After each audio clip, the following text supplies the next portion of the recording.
In this video, I'm going to show you how to graph a system of linear inequalities.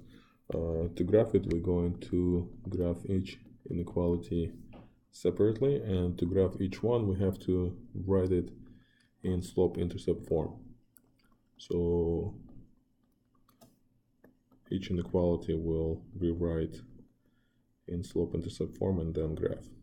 So to write in slope-intercept form means we're going to isolate the y variable. So let's subtract 2x, and while we're doing that, we have to make sure that we maintain the inequality.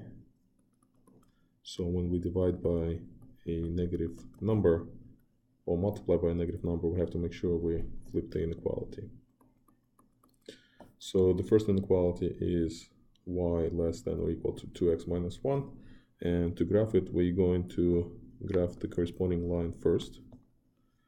So the line has y-intercept -1 and slope 2. So we're going up to over 1. And since the inequality is not strict, we're going to use the solid line. Now, because inequality is less than, we're going to shade below the line. So the region below this line is the graph of the first inequality. To graph the second inequality, again, we're going to isolate y.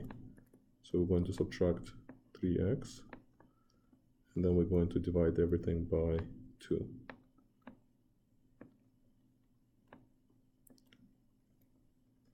Now to graph this inequality, we have to find the y-intercept 5/2. So 5/2 is same as 2.5.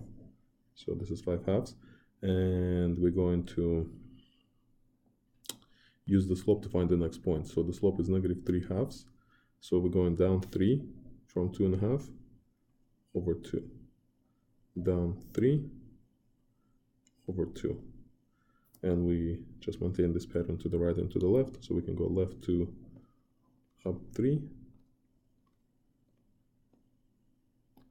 And now we are going to draw this line dashed because the inequality is strict.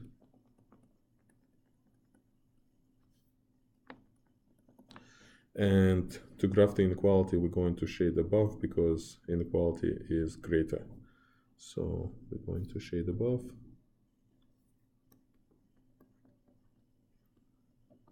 And now the graph of the system is the region that is shaded by both shadings, right? So it's the one that belongs to both of these regions, and we can see that this right here, this is where the shadings overlap.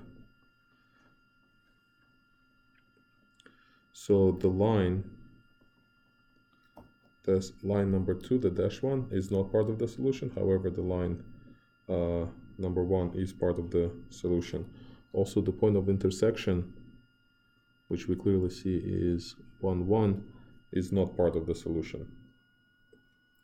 But this region that we